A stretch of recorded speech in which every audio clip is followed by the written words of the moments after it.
Ato, bumili ka din ng tubo. Thank you.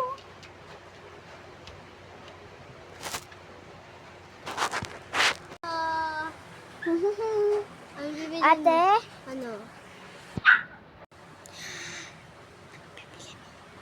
Ito or ito? Ano bibilin mo? Ito or ito? Ito ay Ito 10 po, pesos. tsaka po ito. Okay, 100 Yung baton po, tsaka po yung plushie. Oh. Ito po yung bayad. Ito na po. Ito na. Thank you po. Ito to. Thank you po.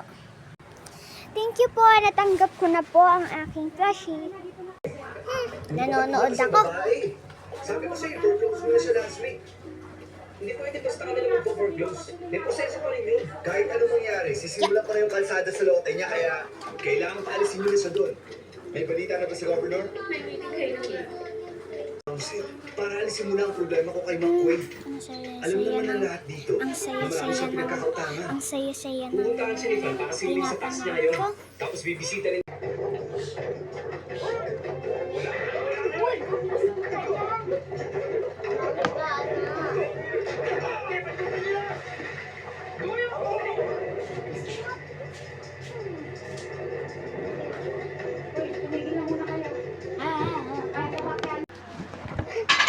TikTok mo na nga ako. Tapos ka na.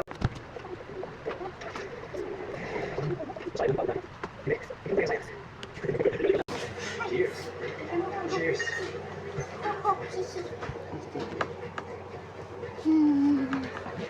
Ano kaya yung aanuhin ko? Wala pa si mama. Nasa work pa siya. Nasa work pa nga siya eh.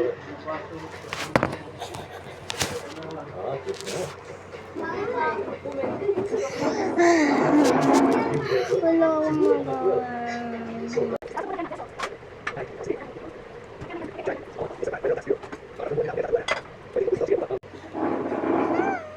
A-arrest niyo ako.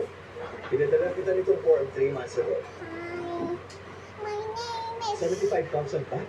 My name is Nung Katie. huli ko ito nakita, nasa $500 lang. May interest. Yes. Oh! Kada araw, palaki ng palaki yan. Kaya bayaran mo na ngayon. Mommy. Ayos na ba tayo dito? Ayos lang. Kaya lang, gusto ko rin ko yung minister pa. Pero okay naman ang lahat. Hindi ko lang para sa